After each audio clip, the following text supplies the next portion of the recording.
ni Shuvi. Siyempre!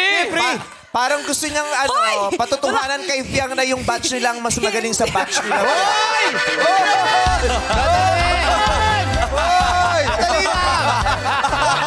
Aray ko! Aragala! Oh my God!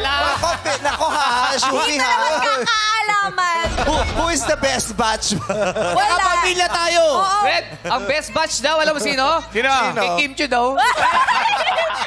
Hoy, wala ako sinabi. Sabi ni Kim Chiu, actually ang best batch yung batch namin. Ayoko na lang pag-usapan kasi 1980s.